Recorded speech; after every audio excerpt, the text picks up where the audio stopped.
আসসালামু আলাইকুম। অষ্টম শ্রেণীর শিক্ষার্থীরা, এসো আমরা বিজ্ঞান বিষয়ে অনুশীলন করি। আমরা কি দেখতে পাচ্ছি? একটি সুগন্ধি পাত্র থেকে সুগন্ধির উপাদানের অণুগুলো চারিদিকে ছড়িয়ে পড়ছে। আসো আমরা আজকে কি কি জানতে পারবো, ব্যাপন কি তা বলতে পারবো, ব্যাপন চাপ ব্যাখ্যা করতে পারবো, ব্যাপনের বাস্তব উদাহরণ বর্ণনা করতে পারবো, উদ্ভিদের জীবনে ব্যাপনের গুরুত্ব বিশ্লেষণ করতে পারবো, প্রাণীর জীবনে ব্যাপনের গুরুত্ব বিশ্লেষণ করতে পারবো।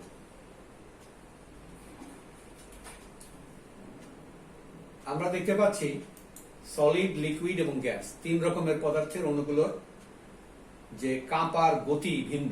সলিড যে গতিতে কাঁপতেছে অণুগুলো, লিকুইড তার থেকে একটু দ্রুত গতিতে, এবং গ্যাসের অণুগুলো আরো দ্রুত গতিতে কাঁপতেছে। আমরা দেখতে পাচ্ছি সব পদার্থই কতগুলো ক্ষুদ্র ক্ষুদ্র অণু দিয়ে তৈরি। অণুগুলো সবসময় গতিশীল অবস্থায় থাকে। তরল ও গ্যাসের ক্ষেত্রে অণুগুলোর চলন দ্রুত হয় এবং বেশি ঘনত্বের স্থান থেকে কম ঘনত্বের স্থানের দিকে অণুগুলো ছড়িয়ে পড়ে। এই প্রক্রিয়া চলতে থাকে যতক্ষণ না অণুগুলোর ঘনত্ব দুই স্থানে সমান হয়। অণুগুলোর এরূপ চলন প্রক্রিয়াকে ব্যাপন বলে। এরপরে আমরা দেখি সুগন্ধি খাবার রান্নার সময় সুগন্ধ ছড়িয়ে পড়ে। একই ঘটনা ঘটছে, বেশি ঘনত্বের অঞ্চল থেকে কম ঘনত্বের অঞ্চলের দিকে সুগন্ধির অণুগুলো ছড়িয়ে পড়ছে, যার ফলে আমরা ঘ্রাণ পেয়ে থাকি। আমরা ঘ্রাণ ছড়িয়ে পড়ার বিষয়টা আরো লক্ষ্য করি যে কোন একটা সেন্টের শিশি যখন আমরা খুলি তখন কি হয়, সেই সেন্টের উপাদানের অণুগুলো বেশি ঘনত্বের স্থান থেকে কম ঘনত্বের স্থানের দিকে বেশ ছড়িয়ে পড়ে এবং এটা ব্যাপন প্রক্রিয়ায় ঘটতে থাকে।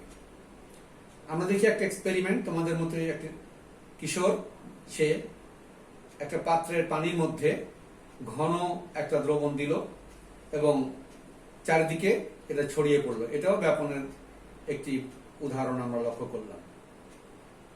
তো ব্যাপন এবং ব্যাপন চাপ বলতে কি বোঝায়, আমরা এভাবে সংজ্ঞা দিতে পারি। কোন পদার্থের অণুগুলোর বেশি ঘনত্বের অঞ্চল থেকে কম ঘনত্বের অঞ্চলের দিকে ছড়িয়ে পড়ার প্রক্রিয়াকে ব্যাপন বলে।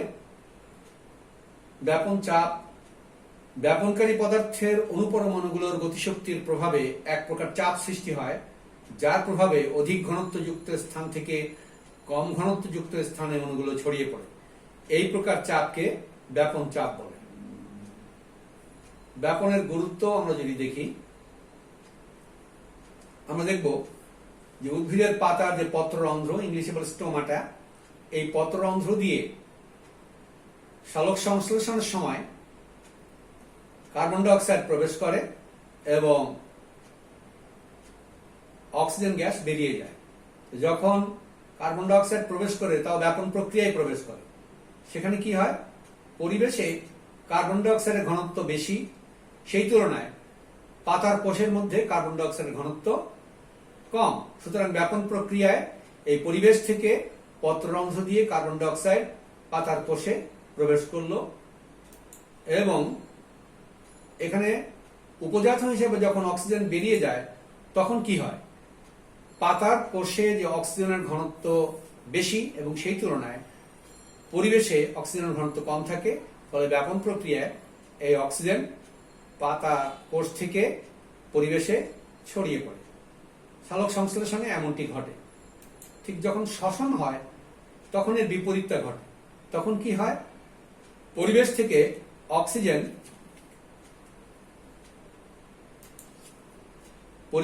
অক্সিজেন পাতার কোষে প্রবেশ করে এবং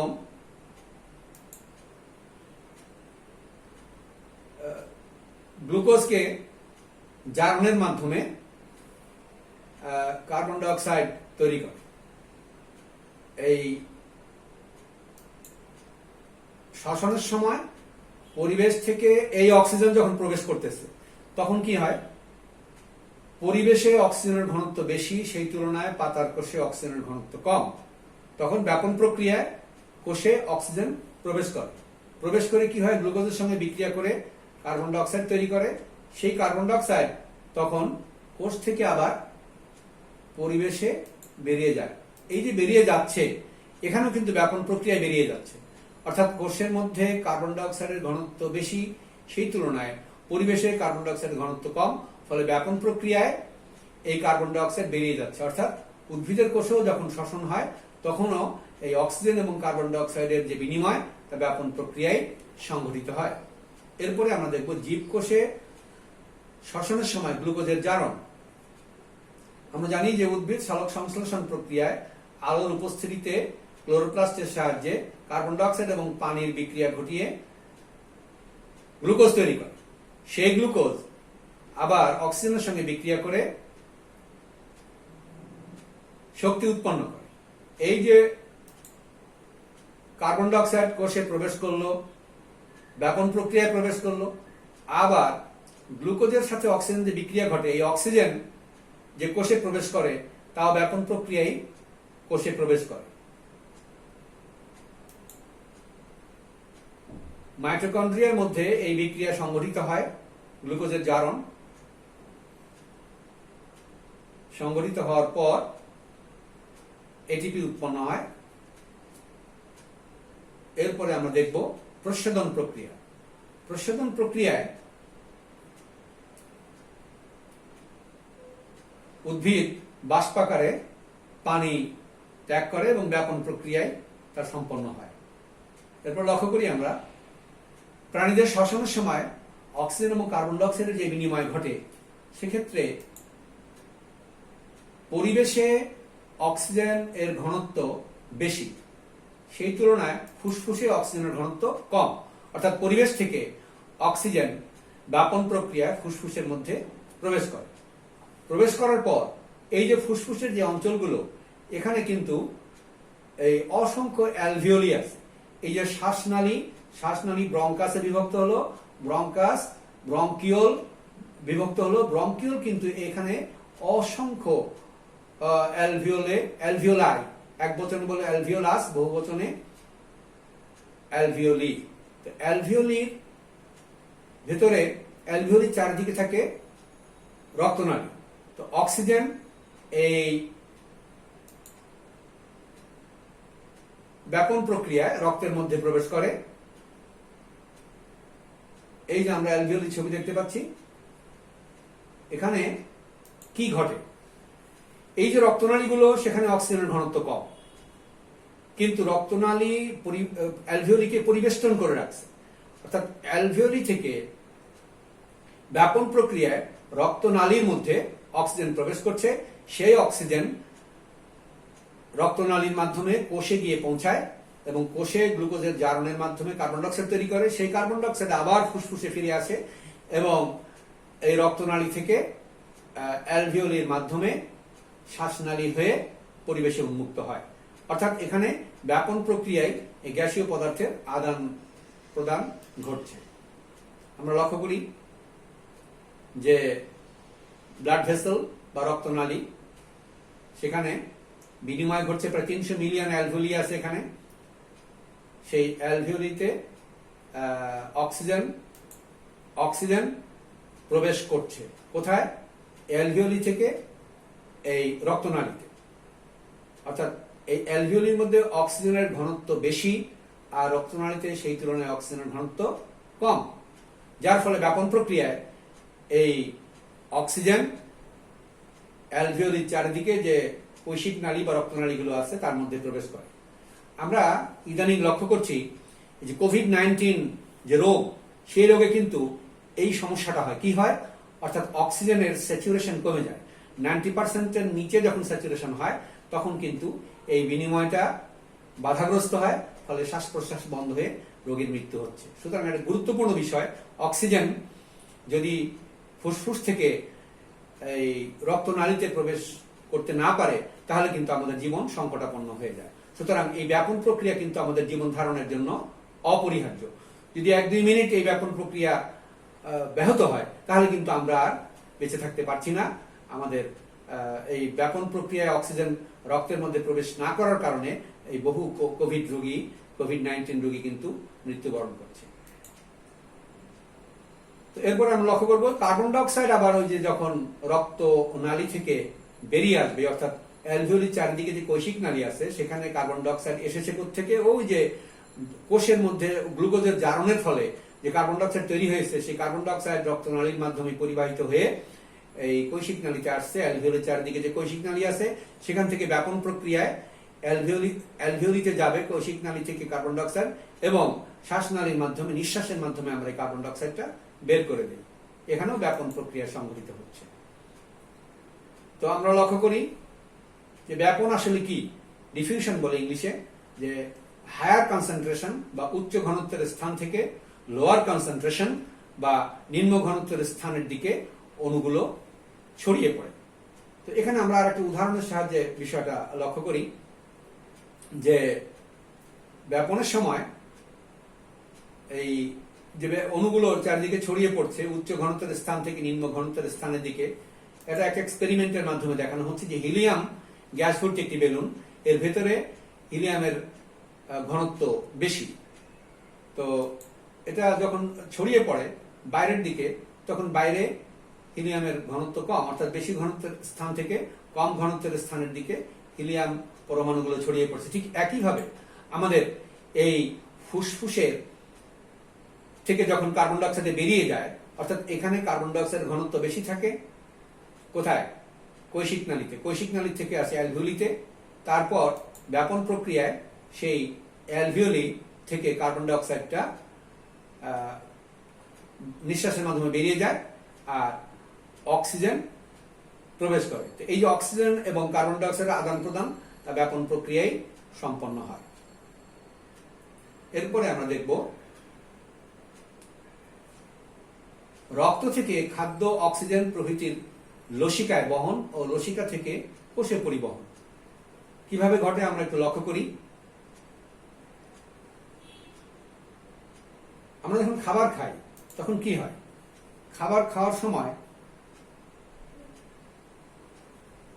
খাদ্য গ্রহণ করি আমরা এই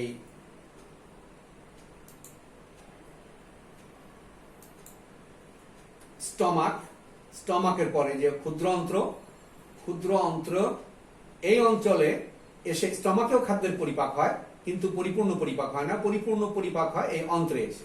এই অন্ত্রের চারপাশে আছে রক্তনালী, সেই সূক্ষ্ম কৈশিক নালীতে খাদ্যের সারাংশ ব্যাপন প্রক্রিয়ায় এই অন্ত্র থেকে সেই রক্তনালীতে প্রবেশ করে।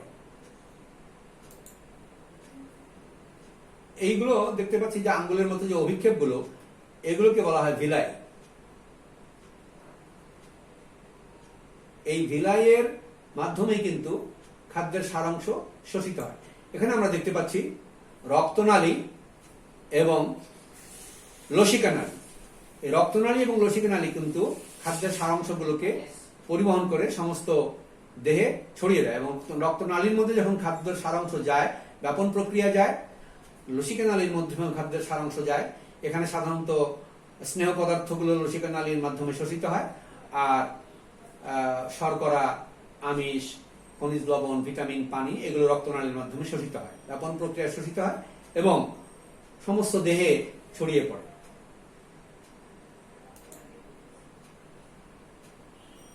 আমরা লক্ষ্য করছি যে রক্তনালী এবং লসিকা নালীর মাধ্যমে সমস্ত দেহে ছড়িয়ে পড়ছে খাদ্যের সারাংশগুলো।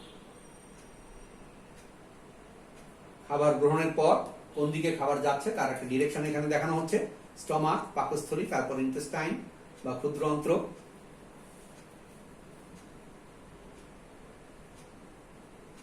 এই ক্ষুদ্র অন্ত্রের একটা অংশকে এখানে বড় করে দেখানো হয়েছে। এই যে আঙ্গুলের মতো অভিক্ষেপগুলোকে বলা হচ্ছে ভিলাই।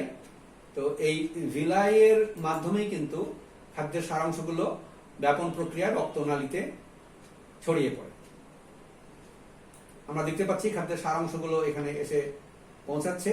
বিভিন্ন প্রকার সারাংশ আছে এখানে, গ্লুকোজ, ফ্রুক্টোজ, অ্যামাইনো অ্যাসিডস, তারপর ইলেকট্রোলাইটস বা তড়িৎবিশ্লেষ্য পদার্থগুলো, এগুলো এই যে ভিলাই থেকে ক্যাপিলারিজ বা কৈশিক নালীর মাধ্যমে ছড়িয়ে পড়ছে। ব্যাপন প্রক্রিয়ায় কিন্তু এই ছড়িয়ে পড়ার কাজটা সম্পন্ন হচ্ছে।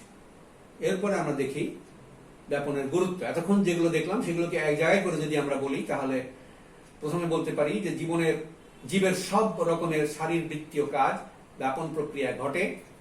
সালোক সংশ্লেষণের সময় গ্যাসের বিনিময় ব্যাপনের মাধ্যমে ঘটে, এটা কিন্তু আমরা দেখেছি অ্যানিমেশনের মাধ্যমে। কোষীয় শ্বসনের সময় ব্যাপনের মাধ্যমে কোষে অক্সিজেন প্রবেশ করে এবং কার্বন ডাই অক্সাইড বের হয়ে যায়। উদ্ভিদের প্রস্বেদনের সময় পানি বাষ্প আকারে ব্যাপন প্রক্রিয়ায় উদ্ভিদ দেহ থেকে বেরিয়ে যায়। প্রাণীদের শ্বসনের সময় অক্সিজেন ও কার্বন ডাই অক্সাইডের আদান প্রদান ব্যাপনের মাধ্যমে ঘটে। রক্তনালী ও লসিকা নালী দ্বারা খাদ্যের সারাংশ, হরমোন ইত্যাদি শোষণ এবং লসিকা থেকে কোষে স্থানান্তর ব্যাপন প্রক্রিয়ায় সম্পন্ন হয়। এরপর আমরা একটু বাড়ির কাজ নেই। আমরা এখানে দুটো সিকোয়েন্স দেখতে পাচ্ছি। উপরের যে সিকোয়েন্স সেখানে ব্যাপন ঘটে নাই, নিচে কিন্তু ব্যাপন ঘটেছে, এখানেও তাই। তো এই উদ্দীপকের আলোকে আমরা এই প্রশ্নগুলোর উত্তর দেওয়ার চেষ্টা করি। ব্যাপন কাকে বলে? ব্যাপন চাপ কাকে বলে? উদাহরণ দাও। উদ্ভিদের ও প্রাণীর দেহে কোন কোন কাজ ব্যাপনের মাধ্যমে সম্পন্ন হয়? উদ্ভিদ ও প্রাণীর জীবনে ব্যাপনের গুরুত্ব বিশ্লেষণ করো। অসংখ্য ধন্যবাদ। আল্লাহ হাফেজ। ভালো থাকো, সুস্থ থাকো। আসসালামু আলাইকুম।